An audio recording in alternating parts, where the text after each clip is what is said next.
امام حسین مکہ سے نکل کے کربلا پہنچ گئے اور حسین کربلا میں جا کے اختیار حجت بتا رہا تھا۔ اگلا اختیار کسے دے دیا؟ اپنے وقت کے علی کو۔ یہی پہ جملہ سنیے گا، بہت کم ہوتے ہیں اس بادشاہ کے فضائل منبر سے پڑھے جاتے ہیں۔ میں شہزادے کا فضائل پڑھنے لگا ہوں، آؤ میرے ساتھ مل کے دہلیز عصمت پہ سجدہ کریں۔ ملعون یزید شام میں رہتا تھا اور اس نے مدینے میں بیٹھے ہوئے حسین سے بیعت کا مطالبہ کر لیا۔ آج زمانہ یہ سمجھتا ہے کہ سجاد خون روتے تھے، سجاد لہو روتے تھے، شاید سجاد ہر وقت صرف روتے ہی تھے۔ اختیار حجت بتانے لگا ہوں، یہ تھی سجاد کی بہادری، یہ تھی سجاد کی طاقت۔ اس جملے پہ نوجوان سے کیا بچے سے دل سے داد نکلے گی، کیونکہ یہ محنت کا جملہ نہیں، عطا کا جملہ ہے۔ جملہ خود بولے گا کہ میں شہزادی کی عطا ہوں، مجھے 14 کی طہارت کی قسم۔ جس یزید نے مدینے میں بیٹھے ہوئے حسین سے بیعت کا مطالبہ کر لیا تھا، پورا 1 سال سجاد اس کے قید خانے میں بیٹھا رہا، اس نے سجاد سے بیعت کیوں نہیں مانگی؟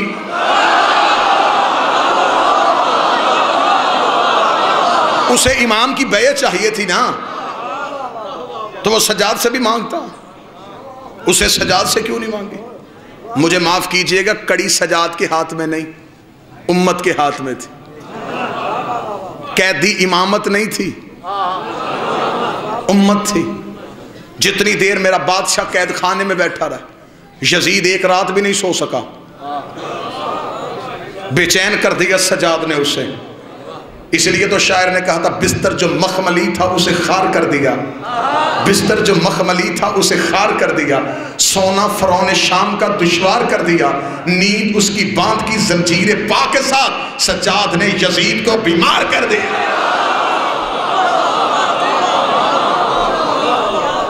جتنی دیر سجاد قید خانے میں رہے، سجاد نے طاقت امامت بتائی۔ سجاد نے کہا ہمارے اندر آج بھی اتنی ہی طاقت ہے۔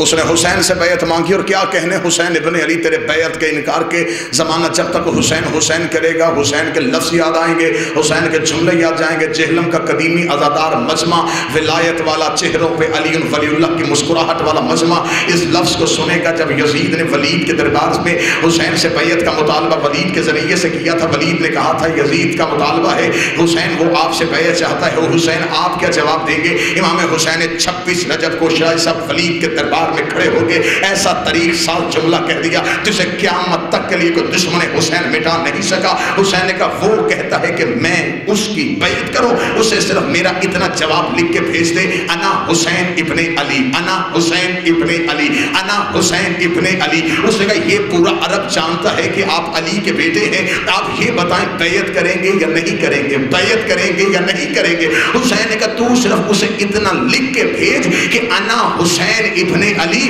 اگلی بات وہ خود سمجھ جائے گا کہ میں علی کا بیٹا ہوں، میں علی کا بیٹا ہوں، میں علی کا بیٹا ہوں۔ جب میرا باپ اس جیسے کی نہیں کرتا، میں اس جیسے کی کیسے؟ جب میرے باپ نے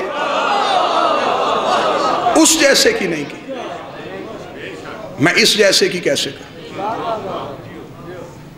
اس کا مطلب ہے کہ صرف قتل حسین میں یزید ہی شریک جرم نہیں، ہر وہ بندہ شریک جرم تھا جس نے یزید کی بیعت کی تھی۔ جنہوں نے یزید کی بیعت کی وہ اس دور کے مسلمان تھے، ابھی نبی کو دنیا سے گئے 50 سال نہیں ہوئے تھے۔ اس کا مطلب کہ نبی کے دور کے صحابی موجود تھے جنہوں نے نبی کے دور میں نبی کے ہاتھوں پہ بیعت کی، انہوں نے بیعت توڑ کے یزید کے ہاتھ پہ کی۔ اور یہ ہے تاریخ اسلام کا ایک بدنما دور۔ داد آپ نے میری سوچوں سے بڑھ کے دی، توقع سے بڑھ کے دی۔ اب اس جملے کو محفوظ کر لیجئے گا، یہ تھا تاریخ مسلمان کا بدترین دور کہ رسول کے جانے کے 50 سال بعد یزید جیسا ایک فاسق، فاجر، بدکار مملکت اسلامیہ کا وارث بنا، اور اس دور کے مسلمانوں نے یزید کی بیعت کی۔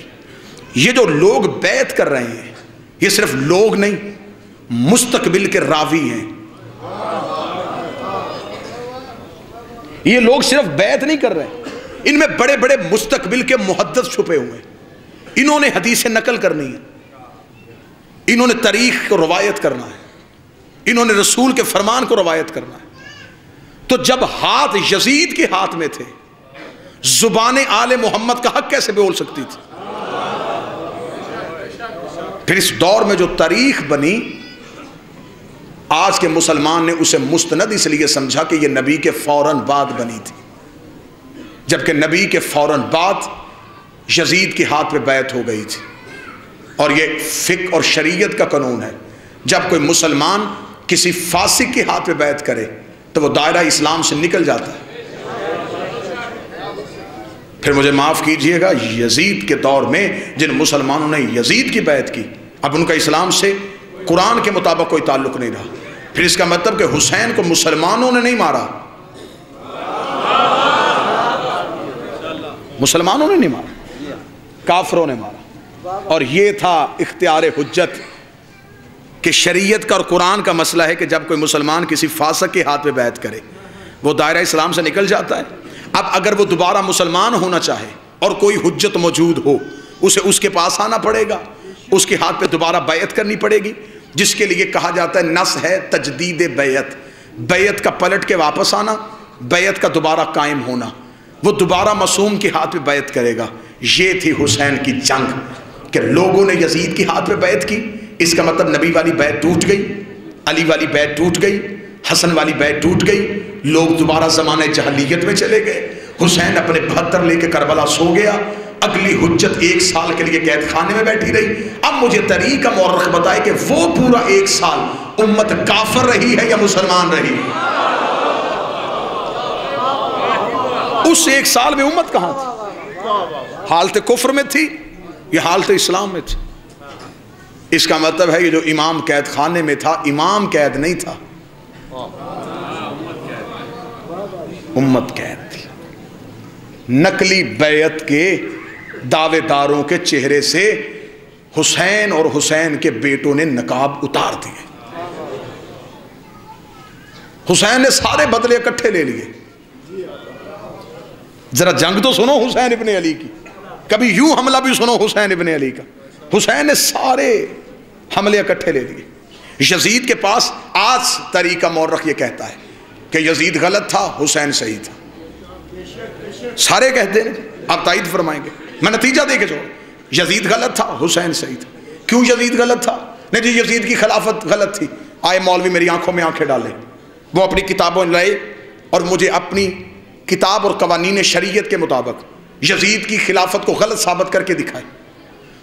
تمہارے پاس جتنے خلافت کے اصول تھے وہ سارے یزید کے پاس تھے۔ مسلمانوں کے ہاں خلافت کا پہلا اصول ہے کہ امت اکٹھی ہو کے کسی کو خلیفہ بنائے تو وہ ہوتا ہے، یزید کے پاس یہ تھا۔ پڑھے لکھے احباب تشریف فرمائے، اجماع امت یزید کے پاس تھا، اجماع ہو گیا تھا امت کا۔ دوسرا خلافت کا قانون یہ تھا کہ پہلا دوسرے کو نامزد کر دے تو وہ بھی خلیفہ ہوتا ہے، یزید کے پاس یہ اصول بھی تھا، اسے اس کے باپ نے نامزد کیا تھا۔ خلافت کا تیسرا اصول تھا کمیٹی بن کے فیصلہ کرے اور کسی ایک کو چن لے، یزید کے پاس یہ بھی تھا۔ اس کا مطلب ہے کہ یزید کے پاس تو خلافت کے سارے قانون تھے، پھر یزید غلط کیسے، حسین صحیح کیسے؟ پھر تمہیں ماننا پڑے گا حسین صرف صحیح اور یزید صرف غلط نہیں، تمہیں ماننا پڑے گا حسین صحیح تھا، اجماع امت غلط تھا، حسین صحیح تھے، استخلاف غلط تھا، حسین صحیح تھے، شورا غلط تھی، تمہیں ماننا پڑے گا غدیر صحیح تھا، سقیفہ غلط، امامت صحیح تھی، خلافت غلط تھی۔ اگر مان جاتے پھر بیٹی علی کی شام کے بازار میں نہیں۔ 2 شعبے پڑھوں گا اور زیادہ سے زیادہ۔ محرم کا مہینہ گزر گیا، یہ سفر ہے علی کی بیٹی کا مہینہ۔ محرم میں حسین 1 بار شہید ہوئے۔ میرا خیال تھا کہ اگلا جملہ مجھے پڑھنے کی اجازت نہ ہوتی اور ضرورت بھی نہ پڑتی۔ محرم میں حسین 1 بار شہید ہوئے، سفر میں زینب کئی بار شہید ہوئے۔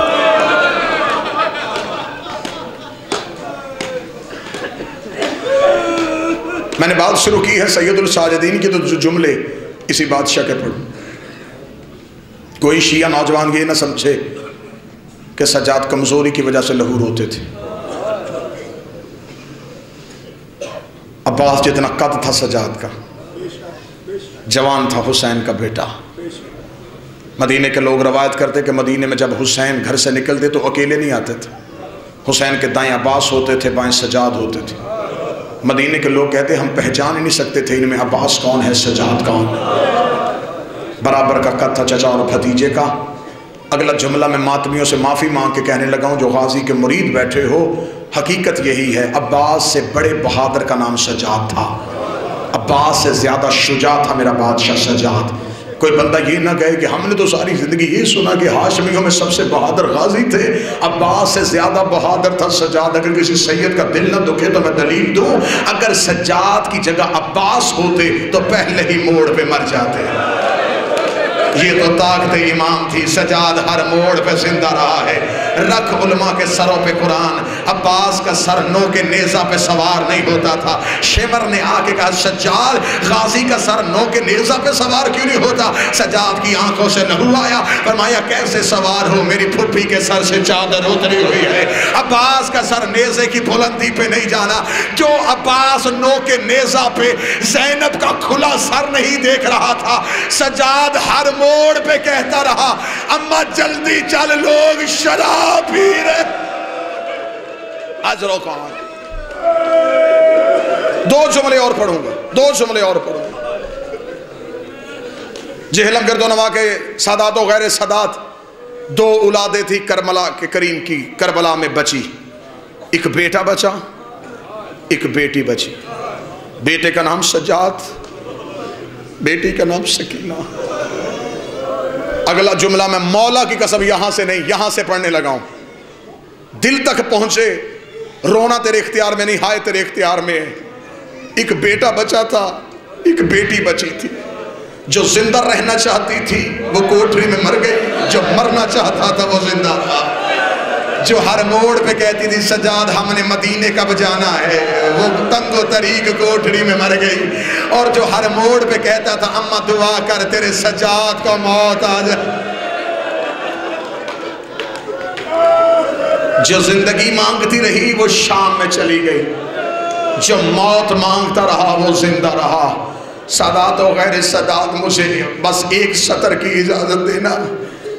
یہ جو کمر جھکی تھی نا میرے بادشاہ کی، ضعیفی کی وجہ سے نہیں، کمزوری کی وجہ سے نہیں، دونوں ہاتھ ہیں میرے علم عباس پہ۔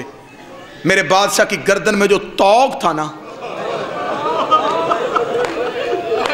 اس توق کا سید جی وزن اتنا تھا،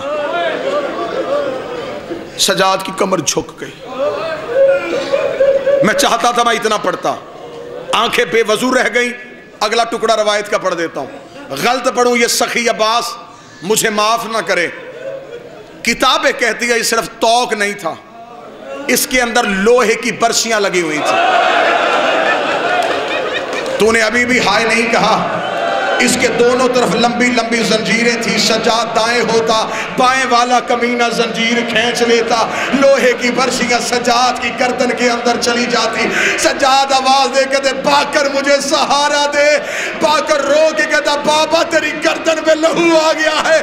فرمایا باکر مجھے آج پتا چلا ہے میری دادی کا پہلو کیوں زخمی تھا، ہائے میری بطول دادی تیرا جلتا ہوا دروازہ اللہ لعنت